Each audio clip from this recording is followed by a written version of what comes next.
हरे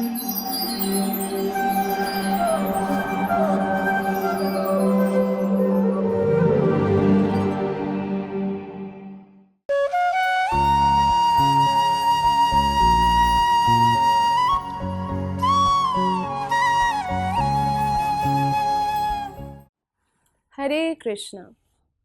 श्रीमद् भागवतम से आज हम पृथु महाराज के बारे में चर्चा करेंगे। पृथु महाराज के बारे में भागवतम के चौथे स्कंध में दिया हुआ है। पृथु महाराज ध्रुव महाराज के ही वंशज थे। वे भगवान कृष्ण के शक्तावेश अवतार थे। पृथु महाराज के बारे में जानने से पहले हम उनके जन्म के बारे में और उनके जन्म से पहले जो उनके पिता के जन्म के बारे में भी थोड़ा जानना होगा। ध्रुव महाराज के वंश में अंग नामक एक राजा थे और अंग राजा यद्यपि वो पुत्र प्राप्ति के लिए इच्छा रखते थे पर निसंतान थे। वो पुत्र जन्म देने के लिए सक्षम थे, लेकिन पूर्व जन्म के किसी पाप के कारण उनको पुत्र प्राप्त नहीं हो रहा था।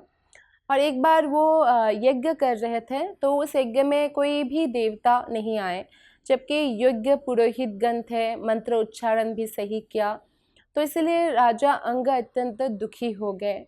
फिर पुरोहितों से कहा कि मैंने ऐसा क्या पाप किया कि कोई भी देवता मेरे यज्ञ में यज्ञ भाग स्वीकार करने ही नहीं आए। तो पुरोहितों ने कहा कि हे राजा, आप पूर्णतया निष्पाप हैं। व्यवहार से, अपने कार्य से पाप करना तो दूर, आप मन में भी किसी के प्रति कोई भी पाप आपने नहीं किया है।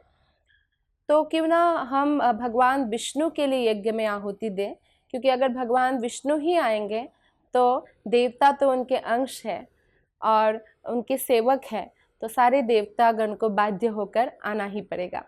तो उन लोगों ने ऐसा निर्णय किया और पुत्र प्राप्ति के लिए विष्णु को आहुति देकर पुरोहितों ने यज्ञ की। जैसे ही विष्णु को आहुति अर्पण की तो यज्ञ की अग्नि से श्वेत वस्त्र पहने एक व्यक्ति प्रकट हुए। उनके हाथ में खीर से भरा हुआ सोने का एक पात्र था और उस सोने के पात्र में जो खीर था वो बाद में राजा अंग अपने पत्नी सुनीता को देते हैं और जिससे बाद में अंग राजा के वीर्य से सुनीता गर्भवती होती है और एक वेन नामक एक पुत्र को जन्म देती है। साधारणतः ऐसा होता है कि जो पुत्री जो गुण प्राप्त करती है वो पिता से प्राप्त करती है और जो पुत्र गुण प्राप्त करता है वो माता से प्राप्त करता है। तो इसीलिए सुनीता क्योंकि मूर्तिमान मृत्यु की पुत्री थी, तो वेन को भी अपने नाना जैसा ही गुण प्राप्त होने लगा और इस तरह से वो एक धर्म के वंशज जैसा व्यवहार करने लगे। जब वो बहुत छोटे थे, जब उन्होंने धनुष बाण उठाना सीखा ही था, तो इतने क्रूर था वो जन्म से ही कि वो छोटे उम्र में ही निर्दोष हिरणों का वन में ऐसे ही वध कर देता था। इतना ही नहीं, खेल खेल में जब वो अपने साथियों के साथ खेलता था तो भी वो गुस्से में अपने साथियों का भी वध कर देता था, जैसे कोई पशु का वध करता है। तो इतना क्रूर था, प्रजा उसको देखकर दूर से ही चिल्लाते थे कि देखो क्रूर वेन आ रहा है। तो अंग राजा बहुत बार दंडित करना चाहे, पुत्र को दंड भी दिया, लेकिन किसी भी दंड से वो सुधरे नहीं। तो अंग राजा बहुत दुखी होने लगे, बहुत चिंतित रहने लगे। उन्होंने देखा कि उसके पुत्र जो वेन है वो बहुत अधार्मिक है, क्रूर है। तो उन्होंने मन ही मन सोचा कि वो लोग कितने भाग्यवान हैं जिसका कोई संतान नहीं है। वो लोगों ने बहुत पुण्य किया होगा कि बुरे संतान का दुख उनको प्राप्त नहीं है जो मुझे प्राप्त है। लेकिन क्योंकि अंग राजा भगवान के भक्त है तो इन परिस्थितियों को भी उन्होंने भगवान की कृपा के रूप में देखा। और भगवान के भक्तों के साथ जनरली कभी भी ऐसा दुर्घटना होती नहीं है, और जब कोई ऐसा होता है कि उनका पुत्र ओबीडियंट नहीं है या उनके परिवार में ऐसा कुछ हो गया, तो ये एक्चुअली भगवान की कृपा ही होती है ताकि वो अपने जो है भौतिक आसक्तियों को परित्याग कर सके। तो राजा अंग ने भगवान की कृपा मानकर सोचा कि अच्छे पुत्र होने से अच्छा है बुरे पुत्र हो, क्योंकि अच्छे पुत्र होगा तो परिवार के प्रति हमारी आसक्ति बढ़ती ही जाएगी। लेकिन पुत्र अगर इस तरह से अधार्मिक और बुरे पुत्र होगा, नालायक होगा, तो हमारी आसक्ति भौतिक जीवन से उठ जाएगा। तो फिर राजा अंग बाद में निरासक्त हो जाते हैं पूर्णतया पारिवारिक और राजसिक सभी कार्यों से, और वन में चले जाते हैं तपस्या करने के लिए। और राजा की इस तरह अकस्मात अंतर्ध्यान होने के कारण जो है ऋषिगण बहुत चिंतित होते हैं, क्योंकि राजा के बिना चोर का जो है उत्पात बढ़ जाएगा। तो इसीलिए बाद में, क्योंकि आपातकालीन परिस्थिति थी, तो उन लोगों ने अंग का पुत्र वेन को ही राजा बनाया। लेकिन वेन जैसे ही राजा बन गया, वो और घमंडी हो गया, क्योंकि आसुरी प्रवृत्ति के लोगों को जैसे ही पोजीशन, पावर, मनी ये सब मिलता है तो वो लोग और ज़्यादा घमंडी हो जाते हैं, लेकिन भक्त और ज़्यादा विनम्र हो जाते हैं। तो वेन बहुत घमंडी हो गया, और इतना ही नहीं, वो राज्य में जो भी ब्राह्मणों का यज्ञ, तपस्या, दान आदि कार्य, आध्यात्मिक कार्य होता था, सब में फोर्सफुली, जबरदस्ती रोक लगा दिया। तो इससे जो ऋषिगण हैं और ज़्यादा वो चिंतित हो गए, और उन्होंने सोचा कि अभी इसका कुछ उपाय करना होगा। तो हम लोग ऐसा करेंगे, क्योंकि हमने तो सोचा था कि वेन राजा बनेगा तो प्रजा का कुछ रक्षा करेगा, लेकिन ये तो भक्षक बन गया। हमने रक्षक नियुक्त किया था, वो भक्षक बन गया, और क्योंकि हमने उसे नियुक्त किया था तो इसका पाप हमें लगेगा, और इसने जो है सारी आध्यात्मिक जो कार्य है उसको बंद कर दिया। तो ऐसा करते हैं, हम वेन को समझाते हैं, अगर नहीं समझेगा तो हम अपने ब्रह्मशाप से उसे भस्म कर देंगे। तो ऐसा उन लोगों ने निर्णय लिया, और फिर वो लोग राजा वेन के पास गए और बहुत शांत होकर, मुस्कुराते हुए, बहुत सुंदर तरीके से निवेदन किया कि देखो राजा वेन, आप इस तरह से आध्यात्मिक कार्यों को बंद मत करो, और समझाने का प्रयत्न किया। लेकिन वेन तो ऐसे ही बहुत क्रूर और अधार्मिक था, तो ऋषि की बात उसकी समझ से बाहर था, क्योंकि वो नास्तिक था। और जब ऋषियों ने देखा कि वेन नहीं समझ रहे और ऊपर से अपमान करने के लिए कई कठोर शब्दों का प्रयोग किया, तो उन्होंने उनको नष्ट करने के लिए एक साथ जो है बस इतना उच्चारण किया, और वेन शरीर त्याग दिया। लेकिन फिर ऋषियों ने देखा कि दूसरा राजा देने का भी जो है रिस्पॉन्सिबिलिटी उनके ऊपर ही है, क्योंकि अभी वेन तो रहा नहीं। तो फिर उनको ये भी मालूम था कि जो ध्रुव महाराज के वंशज हैं, उनके वीर्य बहुत शक्तिशाली है, उनके पुत्र बहुत धर्मपरायण भी होते हैं। तो इसीलिए उन लोगों ने राजा के जो है वेन राजा के जांघों को मर्दन करना शुरू किया, और उससे एक बाहुक नाम कर छोटा सा बौना आदमी प्रकट हुआ, वो जो कौवे की जैसा काला था, और उसने एक्चुअली वेन राजा के सारे पाप अपने ऊपर ले लिया था। तो उसको मुनि लोगों ने बोला कि बैठ जाओ निषेध। तो इस प्रकार बाहुक का एक नाम हुआ निषाद, और इसी से निषाद जाति प्रारंभ हुआ। और जन्म लेते ही निषाद ने महाराज वेन के, क्योंकि सारे पापों को ले लिया था, तो इसीलिए जो भी निषाद जाति के लोग होते हैं वो चोरी, शिकार आदि पाप कार्यों से आसक्त होते हैं, और इसीलिए वन में ही रहने के लिए उनको अनुमति है। अब जो है वेन का शरीर पूर्णतः पवित्र हो चुका था, तो ऋषियों ने उनकी भुजाओं को मर्दन करना प्रारंभ किया। तो उनमें से एक पुरुष और एक स्त्री की उत्पत्ति हुई। जो पुरुष है वो भगवान विष्णु के ही शक्तावेश अवतार है, नाम है पृथु, और जो स्त्री है वो लक्ष्मी का विस्तार है, नाम है अर्ची। तो बाद में जाके अर्ची और पृथु के जो है विवाह होता है, और पृथु महाराज फिर राजा बनते हैं। तो सारे देवतागण उनको विभिन्न प्रकार के भेंट देते हैं। तो जब महाराज पृथु प्रकट हुए, उससे पहले ही राज्य में अकाल पड़ा हुआ था, और अन्न का बहुत अभाव था, जिसके कारण जो भूखी प्रजा का जो शरीर है वो क्षीणकाय हो गया था। तो पृथु महाराज के अभिषेक के समय सही समय जानकर प्रजा लोग उनके पास आए और याचना करने लगे कि हमें आप हमारा भूख दूर कीजिए, नहीं तो हमारे पेट में जो जठराग्नि है वही हमें जलाकर भस्म कर देगी, हम मृत्यु को प्राप्त होंगे। फिर पृथु महाराज ने बहुत विचार किया, तो उनको पता चला कि उनके प्रजा जो है निठल्ले और कामचोर नहीं है, जिसकी वजह से अन्न का अभाव हो रहा है। एक्चुअली जो भूमि है वो पर्याप्त मात्रा में अन्न नहीं दे रही है। तो इसीलिए भूमि यानी पृथ्वी देवी, जो भूमि देवी है, उनको पनिश करने के लिए, दंडित करने के लिए पृथु महाराज ने धनुष बाण उठाया। तो फिर भूमि बहुत भयभीत हो गई और उन्होंने बोला कि हे राजा, आप मुझे क्यों मारना चाहते हैं। तो राजा ने बोला कि तुमने यज्ञ भाग तो स्वीकार किया, जब भी पूजा हुई, आप एक देवी हो, आपने यज्ञ भाग स्वीकार किया, लेकिन आपने बदले में पर्याप्त मात्रा में अन्न नहीं दिया। तो इसीलिए बहुत क्रोधित थे पृथु महाराज। फिर भूमि देवी ने उनको बताया किस कारण से उन्होंने ऐसा किया। उन्होंने कहा, महाराज, ब्रह्मा जी द्वारा निर्मित बीज, कंदमूल, औषधियाँ, अन्न आदि का उपयोग अधर्मियों द्वारा हो रहा था। क्योंकि वेद राजा था, तो राजा का प्रभाव प्रजा पर पड़ते हैं, तो अधर्मी लोग बहुत बढ़ गए थे।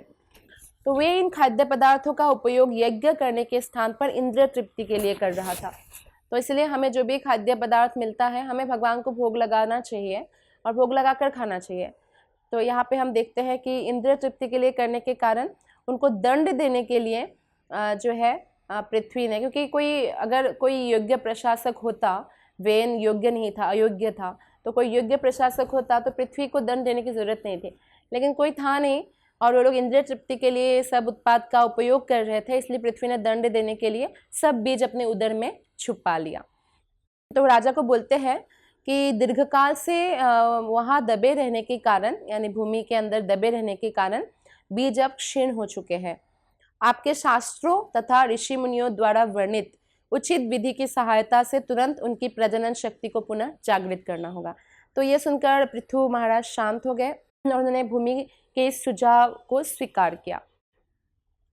इस प्रकार महाराज पृथु के शासन काल में भूमि ने समस्त प्राणियों की आवश्यकताओं की पूर्ति की और भूमि के इस कार्य को देखकर महाराज पृथु इतने संतुष्ट हुए कि भूमि देवी के प्रति उनको पुत्री जैसा भाव उमड़ पड़ा और इसी कारण से पृथु महाराज के नाम से इस भूमि का नाम हुआ पृथ्वी।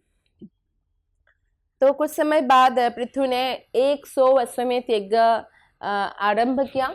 उसमें से जब उनका 99 यज्ञ पूर्ण हो गया था, ब्रह्मावर्त के स्थान नामक एक स्थान है, ब्रह्मावर्त बहुत पवित्र स्थान है सरस्वती नदी के किनारे, वहाँ वो यज्ञ कर रहे थे और 99 यज्ञ हो गया था। जो 100वां यज्ञ था जब वो कर रहे थे, तो उस समय जो है इंद्र को ये सहन नहीं हुआ, क्योंकि इंद्र का एक नाम है शतक्रतु, जिन्होंने 100 यज्ञ किया। तो उनको ये अच्छा नहीं लगा कि उनके समान कोई बन रहा है। जब 99 यज्ञ कर चुके थे पृथु महाराज, तो सब जो है पूरी पृथ्वी जो है कामधेनु के समान बन गई थी। औषधि, सागर में रत्न, मोतियाँ, अन्न सब प्रचुर मात्रा में मिलने लगी थी। लेकिन 100वां यज्ञ भी पृथु महाराज समाप्त करना चाहते थे, पर इंद्र नहीं चाहते थे। तो इंद्र ने क्या किया, कई बार यज्ञ का घोड़ा चुरा लिया और पृथु महाराज के पुत्र विजिताश्व जो है राजकुमार गए इंद्र से घोड़ा लेने कई बार, और इंद्र को देखकर, क्योंकि इंद्र ने एक गेहुआ वस्त्र धारण करके सन्यासी का वस्त्र धारण किया था, तो क्योंकि कोई भी जो है बुद्धिमान व्यक्ति कभी भी ब्राह्मण की हत्या नहीं करते, तो उन्होंने उनको, क्योंकि ऐसा वस्त्र में थे, इसलिए उनका इंद्र को कुछ भी हत्या नहीं किया या उनको मारा नहीं, बस घोड़ा लेके वापस आए। तो इस तरह से एक बार, 2 बार, बार इंद्र ने ऐसा किया और बाद में महाराज पृथु को बहुत क्रोध आता है, क्योंकि क्योंकि इंद्र का ऐसा करने से जो है वो, क्योंकि ढोंगी सन्यासी का वेश धारण किया, तो एक ढोंगी सन्यासी का जो है एक पीढ़ी चल पड़ी, वहीं से शुरू हुआ कि धर्म के नाम पर जो है वस्त्र धारण करना, क्योंकि इंद्र तो सन्यासी थे नहीं, साधु थे नहीं, फिर भी उन्होंने घोड़ा चुराया और अपना पाप कृत्य को ढकने के लिए ऐसा वस्त्र धारण किया। तो तब से जो है ऐसे ढोंगी सन्यासियों का अलग अलग भाग बनते गए, जितनी बार इंद्र ने ऐसा किया। तो पृथु महाराज को बहुत क्रोध आया और वो खुद ही इंद्र को मारने के लिए तैयार हुए। तो पुरोहितों ने उनको मना किया कि देखिए, आपने यज्ञ किया तो आप इसलिए मत मारिए इंद्र देवता को, हम लोग ऐसा अग्नि में आहुति देंगे कि इंद्र खुद व खुद आकर अग्नि में भस्म हो जाएंगे। तो ऐसा ब्राह्मण लोग करने ही लगे थे कि ब्रह्मा जी प्रकट हुए वहाँ पे, और ब्रह्मा जी ने कहा कि एक तरफ से आप लोग देवता के लिए आहुति डाल रहे हो और दूसरी तरफ आप इंद्र जो देवताओं के राजा है उनको मारने की कैसे सोच सकते हो। ऐसे ब्रह्मा ने उनको एक प्रकार से डांटा या उनकी निंदा, मतलब एक प्रकार से उनको बोला कि आप लोग को ऐसा नहीं करना चाहिए, उस कार्य की निंदा की कि सही कार्य नहीं है। और फिर पृथु महाराज से भी बोला आप तो भगवान के भक्त हैं, आपको इतने सारे यज्ञ करने की क्या आवश्यकता है, भगवान तो आपसे ऐसे ही प्रसन्न है, तो इसलिए आप 99 जो यज्ञ है 99 यज्ञ में ही संतुष्ट रहिए, 100वां यज्ञ मत कीजिए, क्योंकि जितने बार आप 100वां यज्ञ करने की कोशिश करेंगे, बार बार इंद्र ऐसे साधु का भेष बदल बदल कर आपका घोड़ा चुराते रहेंगे और इस तरह से और ज़्यादा भंड सन्यासी पैदा होंगे और इस तरह से जो है धर्म को बदनाम करेंगे। तो हम देखते हैं आजकल के भी समाज में जो है ऐसे बहुत धर्म के नाम पर लोग छद्म वेश धारण करते हैं साधु का और पाप कृत्य करते हैं। तो ये इंद्र से ही शुरू हुआ था। उसके बाद क्या हुआ, उसके बाद भगवान विष्णु उनके 99 यज्ञ से संतुष्ट होकर तुरंत आ गए और वहाँ पे उनको दर्शन दिया पृथु महाराज को। और जब पृथु महाराज ने भगवान का दर्शन किया तो बहुत ज़्यादा आनंदित हो गए और भगवान की स्तुति करने लग गए पृथु महाराज ने। तब भगवान के साथ जो है सारे देवता भी थी और देवराज इंद्र भी थे। तो भगवान विष्णु पृथु महाराज से कहते हैं कि देवराज इंद्र ने तुम्हारे 100वें अश्वमेध यज्ञ में विघ्न डालने का प्रयास किए और उन्हें इसका पश्चाताप है। तुमसे क्षमा मांगने के लिए वे मेरे साथ आए हैं, कृपया इन्हें क्षमा कर दे। तो भगवान चाहते थे कि इंद्र को क्षमा कर दे पृथु महाराज, तो उन्होंने ऐसा बोला। पृथु महाराज ने, क्योंकि वो भक्त है, तो उन्होंने इंद्र के प्रति सारा द्वेष त्याग ही चुके थे और भगवान के ऐसे कहने पर जो है उन्होंने तुरंत ही जो है इंद्र के प्रति अच्छी भावना जो उनके मन में था, इंद्र ने उनका क्षमा प्रार्थना भी किया कि इंद्र ने क्षमा याचना किया। तो इंद्र की क्षमा प्रार्थना देखकर जो है, और भक्त का हृदय बहुत दयालु होता है, तो पृथु महाराज ने तुरंत उनको गले से लगा लिया। तो इस समय जब भगवान आए थे तो भगवान ने पृथु महाराज को बताया था कि शीघ्र ही तुम्हें चतुर कुमारों का दर्शन होगा, जो बहुत विरल है। ब्रह्मा के 4 कुमार सनक, सनंदन, सनातन, सनत कुमार, तो उनका दर्शन प्राप्त होगा, क्योंकि तुम्हारे स्वभाव और सद्गुणों से मैं बहुत प्रसन्न हूँ। भगवान बहुत प्रसन्न थे, क्योंकि ब्रह्मा जो कि अथॉरिटी है, भगवान की सेवक है, तो ब्रह्मा के कहने पर पृथु महाराज ने 99 यज्ञ में ही यज्ञ समाप्त कर दिया और 100वां यज्ञ नहीं किया। तो फिर पृथु ने आदरपूर्वक भगवान के चरणों की वंदना की। भगवान विष्णु इसी ब्रह्मांड लोक में रहते हैं और इसीलिए एक देवता की भूमिका निभाते हुए वो कभी भी पृथ्वी में चरण नहीं रखते अपना, लेकिन पृथु महाराज की स्तुति से, उनके व्यवहार से, उनकी भक्ति भाव से वो इतने प्रसन्न थे कि उन्होंने पहली बार पृथ्वी पर अपना चरण कमल रखा।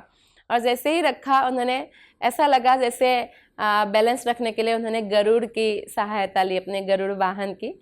तो ये देखकर पृथु महाराज बहुत आनंदित हुए। वो समझ चुके थे कि भगवान का जिसका हृदय में करोड़ों माताओं की ममता है, वो उनकी ममता के कारण ही उन्होंने ऐसा किया और इसलिए दिव्य आनंद के विविध लक्षण उनके शरीर में प्रकट होने लगे। भगवान ये देखकर अत्यंत प्रसन्न थे। पृथु महाराज ने भगवान से क्या मांगा? सिर्फ उनके शुद्ध भक्तों के संगति। तो हम देखते हैं ध्रुव महाराज भी भगवान से भक्तों की संगति ही मांगते हैं और यहाँ पे पृथु महाराज भी भक्तों की संगति मांग रहे हैं।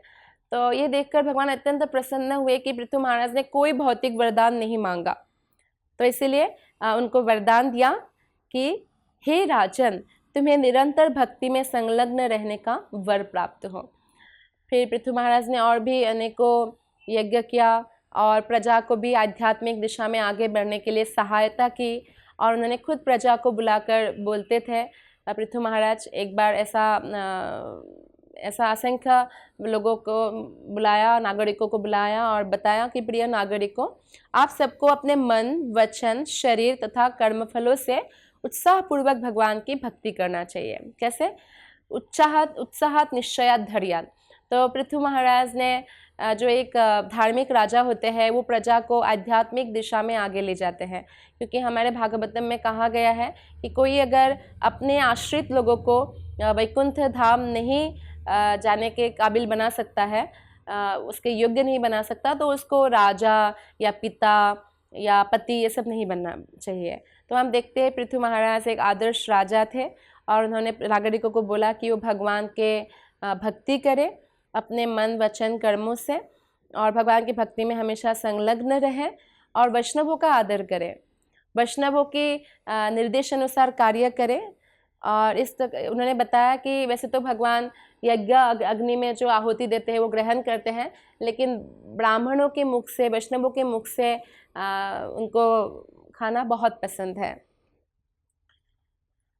तो जब पृथु महाराज इस प्रकार से सबको बता रहे थे, तब सारे ब्राह्मणों ने उनको बहुत भूरी भूरी प्रशंसा की और बोला जैसे प्रहलाद महाराज के भक्ति के कारण हिरण्यकशिपु का उद्धार हुआ था, वो कितना पापी था, आपकी भक्ति के कारण ही क्रूर राजा वेन का भी उद्धार हो गया होगा। तो इस तरह से जैसे ही लोग एकत्रित लोग महाराज पृथु की स्तुति कर ही रहे थे, तो चतुष्क कुमार आए, 4 कुमार, जैसा कि भगवान ने पहले ही बोला था। चारों कुमारों का उचित सेवा किया, उनके चरण कमल को पृथु महाराज ने धोया और उसका पानी अपने सर पे छिड़के, और उसके बाद उनसे कुछ उपदेश प्राप्त करने के लिए हाथ जोड़कर विनम्र निवेदन किया।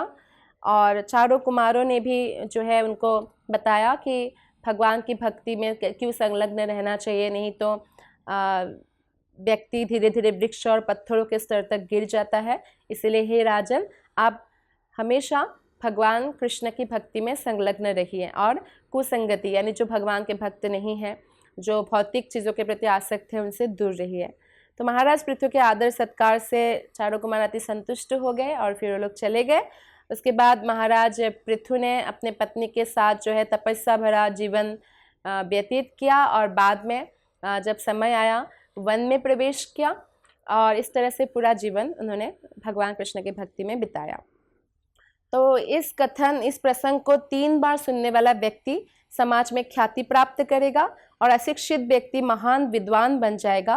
दूसरे शब्दों में महाराज पृथु के विषय में श्रवण करना इतना शुभकारी है कि यह समस्त दुर्भाग्य को विखंडित कर देता है।